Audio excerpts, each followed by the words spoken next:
सो hey guys welcome back once again guys. आज है part 5 some basic concept of chemistry का, यानी कि मोल कंसेप्ट का पार्ट 5 है आज गाइस।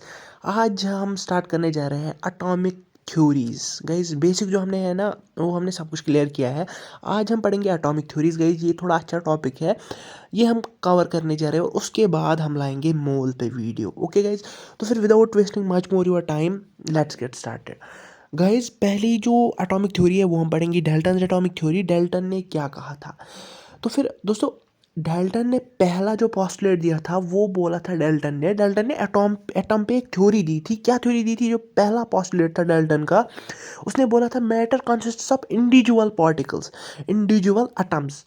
यानी कि मैटर जो है ना, मैटर वो सबसे स्मॉलेस्ट पार्टिकल नहीं है, बल्कि वो भी छोटे छोटे पार्टिकल से बना हुआ है, एटम से। सब यानी कि डेल्टन का बोलने का मतलब था दुनिया में जो स्मॉलेस्ट पार्टिकल है वो है एटम। लेकिन आज के डेट पे हमें पता है कि atom also consist of smallest particles that are electrons, protons and neutrons. आज के डेट पे हमें पता है कि एटम भी कुछ छोटे पार्टिकल से बना हुआ है, इलेक्ट्रॉन्स, प्रोटॉन्स और न्यूट्रॉन्स। यानी कि एटम सबसे छोटा पार्टिकल नहीं है। तो फिर ये पोस्टुलेट डेल्टन का गलत था। तो दूसरा पोस्टुलेट क्या था डेल्टन का? All the atoms of an given element have identical properties including identical mass. Atom of different elements differ in mass. यानी कि सेम एलिमेंट के जो एटम्स होते हैं, एक तो उनकी आइडेंटिकल प्रॉपर्टीज होती है और उनका जो मास होता है आइडेंटिकल मास होता है। और atoms of different elements differ in mass, और जो दूसरे एलिमेंट है वो मतलब उनका दूसरा मास होता है गाइस। ये पोस्टुलेट भी गलत है। तो तीसरा पोस्टुलेट क्या था डेल्टन का? Compounds are formed when atoms of different elements combine in a fixed ratio. यानी कि डेल्टन कहता था कि एक ही एलिमेंट के एटम्स, मतलब सॉरी, डेल्टन कहता था कि अगर दो एटम्स होंगे, सेम एटम्स, यानी कि ऑक्सीजन और ऑक्सीजन, वो मिलेंगे नहीं।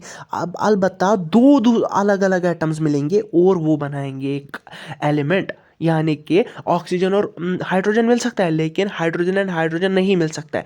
ये भी गलत है, ये पोस्टुलेट भी गलत है, क्योंकि ऑक्सीजन और ऑक्सीजन मिल सकता है। क्योंकि हमें पता है ऑक्सीजन और ऑक्सीजन क्या होता है, वही बनता है ऑक्सीजन। डायटम, ऑक्सीजन का एटम जो होता है वो डायटम होता है, वो ऑक्सीजन और ऑक्सीजन होता है। बल्कि डेल्टन ने क्या कहा था? सेम एटम्स नहीं मिल सकते। तो फिर ये पोस्टुलेट भी गलत है। फोर्थ पोस्टुलेट क्या था डेल्टन का? कि chemical reactions involve reorganisations of atoms. These are neither created not destroyed in a chemical reaction. यानी कि जब भी केमिकल रिएक्शन होता है उसमें नए एटम्स नहीं बनते हैं और ना ही पुराने एटम्स डिस्ट्रॉय होते हैं, बल्कि होता क्या है, एटम्स रिऑर्गेनाइज होते हैं, रिऑर्गेनाइजेशन ऑफ एटम्स होती है। सो गाइस, ये थी डेल्टन की एटॉमिक थ्योरी, और उसके बाद थोड़ी स्टडी हुई और फिर मॉडर्न। तो गाइज मॉडर्न जो एटॉमिक थ्योरी है वो क्या कहती है? मॉडर्न एटॉमिक थ्योरी का जो पहला पोस्टुलेट है वो कहता है कि atom is no longer to be indivisible. यानी कि जो एटम है हमारे पास, एटम मतलब अब इंडिविजिबल नहीं है। मतलब डेल्टा ने क्या कहा था? मैटर इंडिविजिबल, मतलब एटम सबसे छोटा पार्टिकल है। लेकिन अब जो मॉडर्न थ्योरी आई है कि एटम भी डिवाइड होता है तीन पार्ट्स में, इलेक्ट्रॉन, प्रोटॉन और न्यूट्रॉन। बेसिकली जो इलेक्ट्रॉन, प्रोटॉन, न्यूट्रॉन है वो भी छोटे पार्टिकल से बने हुए हैं, लेकिन अभी नहीं, अभी वो बाद में आपको पढ़ना है। पहले हमारा पोस्टुलेट क्या है? Atom is no longer to be indivisible, यानी कि एटम भी डिवाइड हो सकता है। ओके। सेकेंड पोस्टुलेट है कि atoms of the same element may not be similar in all aspects.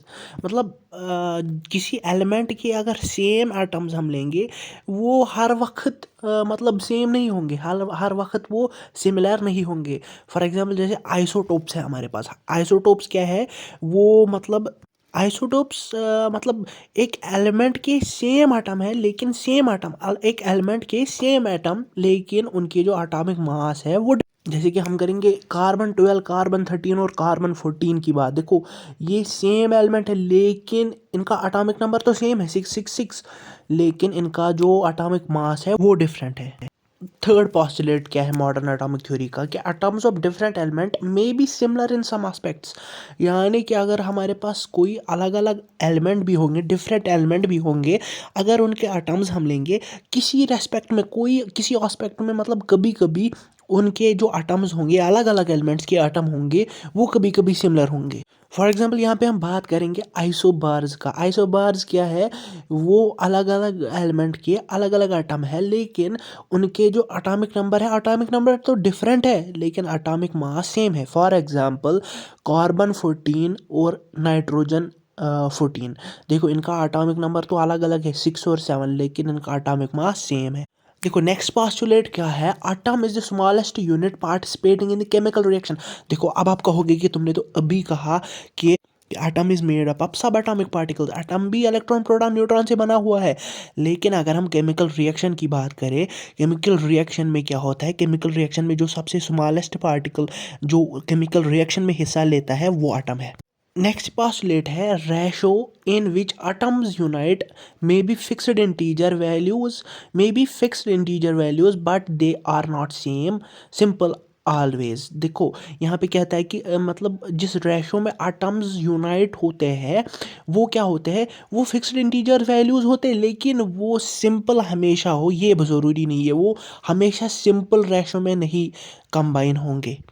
देखो नेक्स्ट पोस्टुलेट है atoms of one element can be changed into atoms of another element. देखो ये जब आप न्यूक्लियर रिएक्शंस पढ़ोगे, nuclear fission वगैरह, तो उसमें आपको ये समझ आएगा कि एक एलिमेंट के एटम से हम दूसरे एटम्स भी चेंज कर सकते हैं। और जो आखिरी पोस्टुलेट है mass of atom can be changed into energy, यानी कि एटम का जो मास है वो हम एनर्जी में भी कन्वर्ट कर सकते हैं। यानी कि मास ऑफ एटम और एनर्जी जो है वो इंटर कन्वर्टेबल है। यहाँ पे आपकी सबसे बड़ी इक्वेशन आती है थ्योरी ऑफ रिलेटिविटी, जो E is equal to mc² दी हुई है। किसने? एल्बर्ट आइंस्टाइन ने। बहुत ही फेमस ये है E is equal to mc², बहुत ही फेमस टर्म है।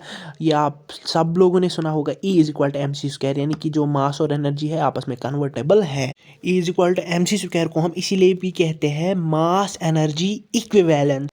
और गाइज ये हमने अभी ख़त्म किया सब कुछ। अब हमें पढ़ना है मोल कंसेप्ट का जो वो लोचा है, वही पढ़ना है हमें।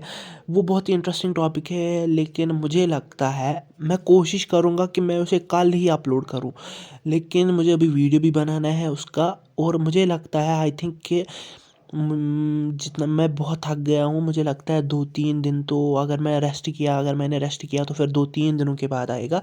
वरना मैं कोशिश करूँगा कि कल ही उसको लाऊं। मैं पूरी कोशिश करूँगा कि उसको मैं कल ही अपलोड करूँ। गाइज तब तक के लिए स्टे ब्लेस्ड, पीस आउट।